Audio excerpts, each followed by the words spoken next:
Olá pessoal, tudo bem? Chegamos à última aula da disciplina de manutenção eletromecânica, do curso técnico eletromecânica, né, da Escola Técnica de Operador.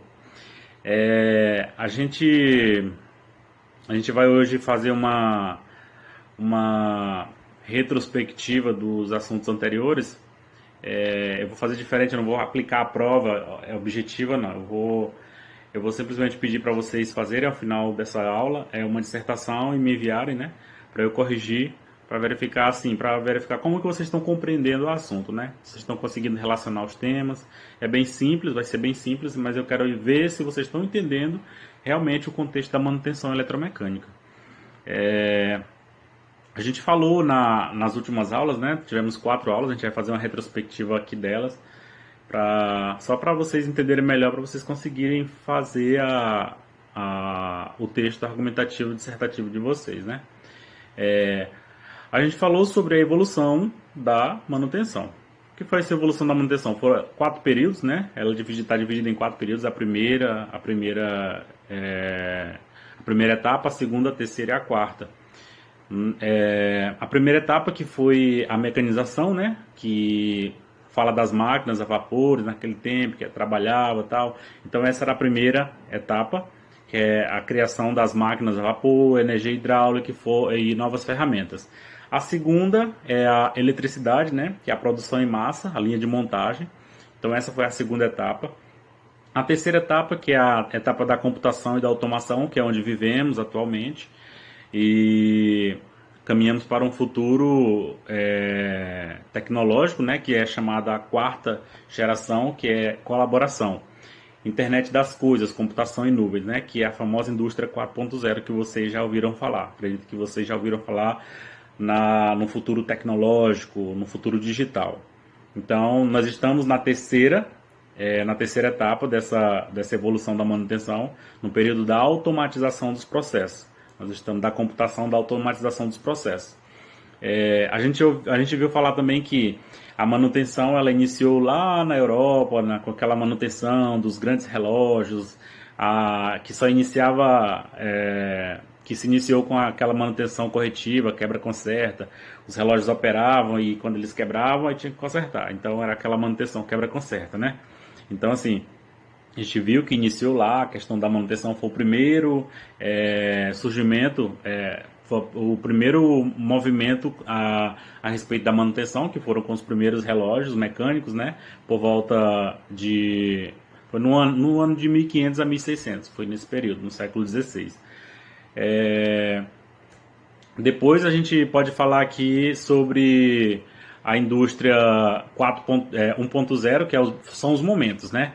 Os momentos da, da indústria.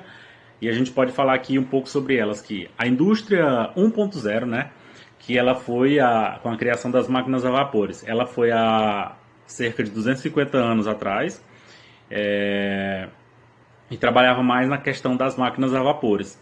Logo em seguida, já com a indústria automobilística, veio aquela questão da produção em massa. Vamos ter que produzir porque tem que vender, tem que entrar no mercado com tudo. Então, com essa questão da indústria automobilística, aí veio a indústria 2.0, já nos anos de 1913. Foi quando surgiu aquela questão de produção de ritmo industrial, né, para aumentar a eficiência e reduzir seus custos. Foi quando começou aquela questão da produção em massa. Depois veio a indústria 3.0, né, que foi em meados dos anos 70 já, quando eles criaram a automatização dos processos. Começou lá, fraquinho o tema, hoje você já vê que os processos nas empresas eles são todos automatizados. Eles não têm mais toda aquela burocracia, não é muita coisa mecanizada, ainda entendeu? Não tem como fugir disso. Mas assim, os processos eles estão todos automatizados, é por isso que existe nas empresas as equipes de automatização, porque elas são responsáveis por isso, por melhorar os processos automatizando, né? Tipo, eles rodarem sozinho, eles vão lá, configuram e voltam a rodar novamente, sem precisar muito do esforço mecânico. E é nesse período, é nessa indústria que a gente se encaixa, viu? Eu já falaram para vocês talvez que nós já estamos vendo a indústria 4.0 e tal. Não. Nós não estamos vendo a indústria 4.0, nós estamos caminhando rumo a ela. Porque assim, para nós chegar, principalmente Brasil, né, chegar na indústria 4.0, aí vai Estados Unidos chega primeiro, Japão, China, esses países desenvolvidos, eles chegam primeiro. O Brasil, quando chegar na indústria 4.0, aí já vai ter os países já vão estar muito na frente, né? Mas a gente não vive ainda a indústria 4.0. Nenhum país ainda vive. A Rinodec tentou já aplicar um processo, tipo assim, voltado para a indústria 4.0, só que ela não conseguiu. Tipo assim, ainda é automatizado e não foi 100% a indústria 4.0, porque assim, eles ainda não têm, tipo, todos os benefícios e todos os malefícios, ou seja, todas as vantagens e todas as desvantagens que pode trazer. Por quê? Porque com o avanço da tecnologia, que é isso que eles falam, né, um futuro digital, a indústria 4.0, um futuro tecnológico, tal, digital. Então, eles ainda, tipo assim, eles não conseguem identificar 100% os riscos que pode ter, as desvantagens da indústria 4.0. Por quê? Porque como a tecnologia avança, o que nós temos hoje que afeta os sistemas de informação, os acessos aos bancos de dados das empresas, a invasão de bancos? Nós temos os hackers, né? Então, assim, pode ser um ponto negativo para a indústria 4.0 por ser um sistema tecnológico. Então, assim, eles não têm ainda 100% de certeza quais são as vantagens e desvantagens. Eles têm algumas, já foram mapeadas algumas vantagens e algumas desvantagens, mas eles, assim, ainda não foi aplicado 100% porque existe ainda aquelas, como é que diz? Aqueles empecilhos, aquelas barreiras que podem afetar a indústria 4.0, e o mundo não quer dar um tiro no pé, né? Tipo assim, eles querem instalar algo que esse algo vinha servir para beneficiar o desenvolvimento do mundo, né? Então, a economia mundial. Então, eles não vão focar, tipo assim, eles já estudaram, que foi no ano de 2011, começou a surgir esse tema, que, igual eu falei para vocês, na cidade de Hannover, na Alemanha, né? Durante uma feira, um evento que teve lá, uma feira tecnológica. Então, assim, ainda tem essas questões aí da indústria 4.0 que a gente pode, tipo assim, que eles podem identificar como um risco, né? Então, a gente tem que verificar direitinho o que realmente ela vai trazer de benefício, o que de vantagem, o que ela vai trazer de desvantagem para poder, tipo, realmente implantar uma indústria 4.0, né? E acredito que o mundo ainda não está preparado 100% para isso. Mas existe as vantagens e as desvantagens, né? Então a gente falou sobre isso. A gente falou também um pouco sobre a gestão da manutenção, né? Que é aquela onde os gestores eles têm que atuar para que se garanta a produtividade, né? Se garanta a eficiência do processo. A gente falou um pouco também sobre a engenharia de manutenção, que ela veio para ajudar a empresa, ajudar nos processos produtivos, na redução de custo, na otimização dos processos. Então a engenharia da manutenção ela veio para isso. E a gente falou também um pouco sobre os sistemas de manutenção, né? E ferramentas de manutenção que servem para gerenciar, para ajudar no processo produtivo das empresas, como gerenciamento de rotina, padronização, 5S. Então isso tudo ajuda nas rotinas da empresa, na produção dela, né? ISO 9001, CCQ. Então todos essas ferramentas de gestão ela ajuda no gerenciamento da manutenção. E a gente também falou sobre o plano mestre de manutenção, né, que eu falei para vocês, um project, onde ele contém todas as atividades, e essas atividades elas vão ajudar elas vão guiar os colaboradores para que eles possam executar suas atividades conforme o planejamento certo e haja produtividade na empresa, lucratividade e melhoria no processo contínuo, né? A gente falou também sobre os tipos de manutenção, né? Manutenção preventiva, a manutenção corretiva, a manutenção preditiva e a manutenção detectiva, né? A manutenção preventiva, como a gente já falou, né? Ela age preventivamente, a fim de que os componentes eles não venham quebrar, os equipamentos eles não quebrem. Por quê? Como é que é feita a manutenção preventiva? A gente age em cima dos planos de trabalho daquele equipamento, que é estipulado pela engenharia de manutenção, né? Ela diz, a cada 30 dias você deve lubrificar tal equipamento, a cada uma semana você deve repor o óleo, a A cada um mês você deve substituir as peças tal. Então, a manutenção preventiva, ela segue um padrão de orientação. É, pelo inspetor, pela engenharia de manutenção, quem a empresa estipular que seja o responsável por cuidar preventivamente desses equipamentos, né? É, a manutenção preventiva ela age a fim de que os componentes eles tenham confiabilidade, durabilidade, eles sejam produtivos. Então, tudo isso é a manutenção preventiva. Você previne, a palavra que substitui a manutenção preventiva é prevenir, para que não esteja nenhuma quebra e venha afetar o processo produtivo da empresa, né? A manutenção corretiva já é diferente da manutenção preventiva, porque a manutenção corretiva, como a gente já falou, né? Você só ataca quando quebra, entendeu?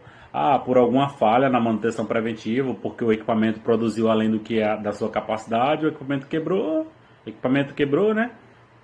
Então a gente tem que agir corretivamente. Por quê? Porque foi além do esperado dele, né? Além do que o fabricante falou.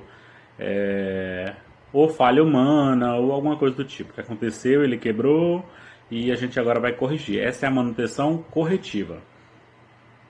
Aí tem a manutenção preditiva, né?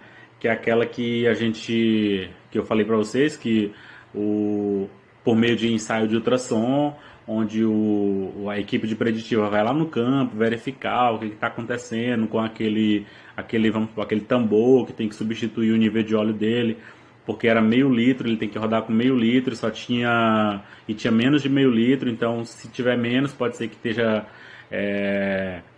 vazando óleo, e acaba que a gente tem que atuar em cima dele, porque se ele baixar muito o nível de óleo ele pode quebrar. Então a atuação preditiva é para isso. Ela começa a verificar por meio de ensaio de ultrassom se aquele componente está no padrão correto ou não. Então essa é a manutenção preditiva. Aí a detectiva eu falei um exemplo bem claro para vocês, né? Aqui, tipo da Komatsu, que ela tem um sistema que eles acompanham em tempo real a atuação dos caminhões, e antes de quebrar, eles conseguem chegar a mensagem para eles que o tal peça do equipamento tal já está dando problema e vai quebrar daqui a tanto tempo. Então, tipo assim, a manutenção detectiva ela já consegue detectar em tempo real a falha, algum problema que está acontecendo naquele componente, naquele equipamento, a fim de garantir que ele não quebre. Aí a manutenção preventiva já vai agir em cima dele para que ele não venha quebrar. Beleza? Então essa é a diferença das manutenções. Falei já da engenharia da manutenção, né? Planejamento e controle da manutenção, o famoso PCM de uma empresa. A cabeça pensante do processo é de onde vem todas as atividades de manutenção para a equipe de manutenção preventiva executar. O planejador ele é responsável por planejar toda aquela estratégia de parada de um equipamento, a fim de garantir que ele venha, a fim de garantir a produtividade dele futuramente. O planejador ele é a cabeça pensante do PCM na hierarquia, ele é a maior, né? Então ele deve planejar. O programador, dentro desse processo, ele deve programar tudo aquilo que vem do planejamento. Então, o programador ele vai simplesmente realizar a programação dos materiais, dos recursos necessários, porque quem diz que vai precisar de material, equipamento auxiliar, recurso necessário para isso, ferramenta, é o planejador. Então, o planejador fala que vai precisar, o programador vai correr atrás desses recursos para poder fazer com que estejam todos lá na frente da atividade quando for realizar a manutenção preventiva. Então, o planejador planeja, o programador programa, o aprovisionador, como a gente falou, né, ele trabalha com diligenciamento de material, ele acompanha o processo de material, ele faz compra, ele requisita os materiais que necessita, compra externo, interno, então o aprovisionador já trabalha com isso. O controle, né, responsável pelos controles administrativos de um setor, tem serviços administrativos que, tipo, o planejador não consegue fazer, nem o programador, nem o provisionador. Então, o controle específico dentro de um setor administrativo é para controlar tudo aquilo. Se a gente precisar, vamos supor, de um veículo, entendeu? Vamos supor, a gente precisa de um veículo de apoio para a parada que vai ser durante 10 dias. O planejador já está tão agarrado com a demanda dele, então joga para o controle fazer. O controle já corre atrás desse material. A gente precisa de materiais administrativos. Quem que vai fazer? Quem que vai verificar a compra? é o pessoal do controle administrativo.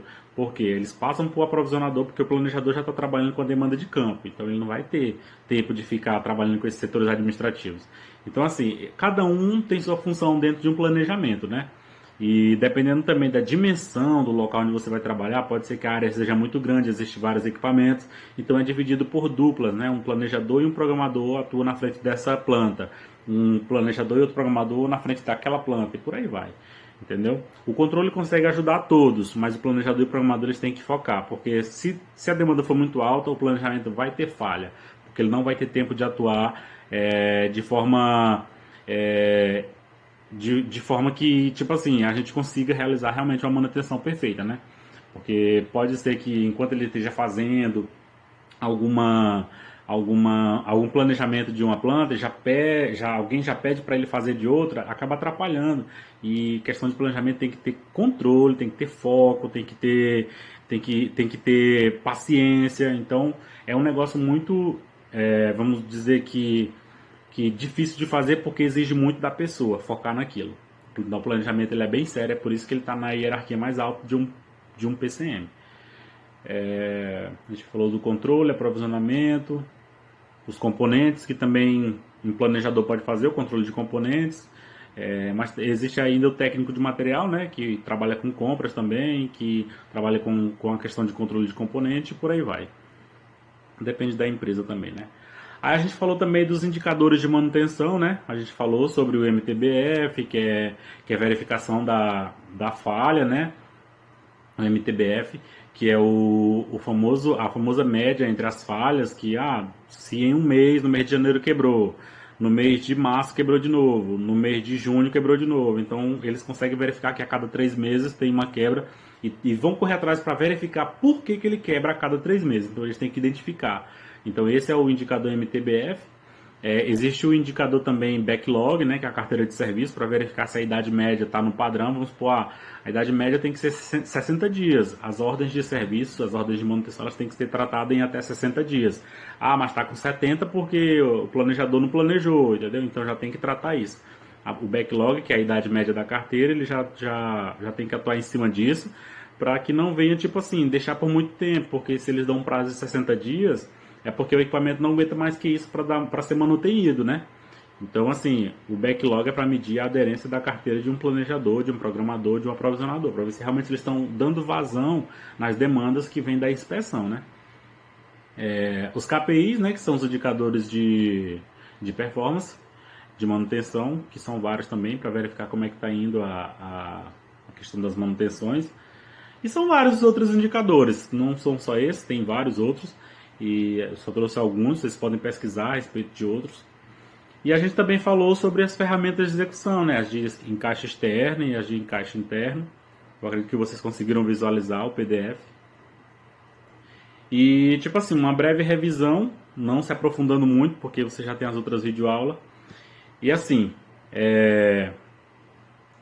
agora eu quero pedir para vocês que vocês façam uma dissertação, pode ser numa folha de caderno mesmo.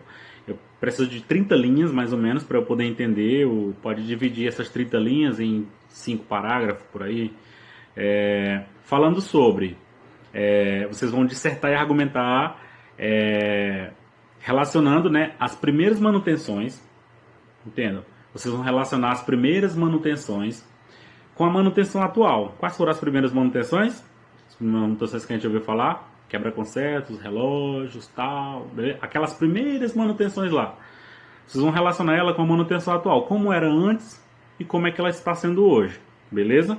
Então a gente vai verificar isso, vai relacionar, falar sobre, antigamente era feita assim, assim, assado, agora está sendo feita assim, assim, assim, antigamente só existia a manutenção corretiva, agora está sendo a manutenção preventiva, ela serve para isso, isso, tal, tal. Então vocês vão falar um pouco sobre isso e depois vocês vão citar a indústria 4.0. Vocês vão citar a indústria 4.0 como transformação para o processo de manutenção. Beleza? Vocês podem pesquisar um pouco sobre a indústria 4.0, mas eu acredito que lendo e ouvindo assim o que eu falei sobre a indústria 4.0, né, vantagens, desvantagens, vocês podem pesquisar também para dar um gás a mais no texto de vocês. Mas assim, umas 30 linhas mais ou menos. E vocês vão falar, primeiramente, como é que era feita as manutenções, hoje como é que está sendo feito, o que existe hoje, os tipos de manutenção que existe hoje, como é que eles agem, e futuramente já tá se prevendo um futuro tecnológico, onde a indústria 4.0 vai atuar com isso, vai gerar benefícios dessa forma, tal e tal. Umas desvantagens, vai ser isso. Então, assim, tipo assim, vocês vão criar esse texto argumentativo e vão explicar um pouco sobre esses assuntos. Aí vocês enviam para mim, pode ser por foto, vocês enviam no meu PV, não enviem no grupo, enviem no meu PV. Pode enviar e coloca o nome de vocês em cima, o nome completo, legível, gente, por favor, legível. Tenta caprichar na letra para eu poder ler direitinho. Se eu não conseguir entender, eu vou ter que entrar em contato com vocês, pedir para vocês ler a redação e me mandar áudio, entenderam? Porque assim, eu preciso ler e entender o que vocês estão escrevendo lá, beleza? Aí eu vou tirar a nota de cada um e eu vou entrar em contato para falar a nota de cada um de vocês, beleza? Eu queria que fosse presencial, só que infelizmente, em virtude da pandemia, não foi. É melhor presencial, porque acaba que os alunos têm dúvida. Online não é muito bem visto, assim, porque o aluno, tipo assim, fica até com receio de perguntar. O contato direto, ele dá mais brecha para você questionar, perguntar, entenderam? Então, assim, eu espero essa redação e eu agradeço por tudo, espero que vocês tenham gostado. Qualquer coisa, vocês podem estar entrando em contato, fiquem à vontade. Eu não tenho receio. E eu agradeço pelo crédito aí. E qualquer coisinha nós estamos aí, viu? Podem chamar, podem entrar em contato e nós estamos aí para se ajudar. Beleza? Muito obrigado e eu aguardo a redação de cada um. E eu vou passar a nota, quando eu ler todas, eu vou passar a nota de cada um individual. Obrigado.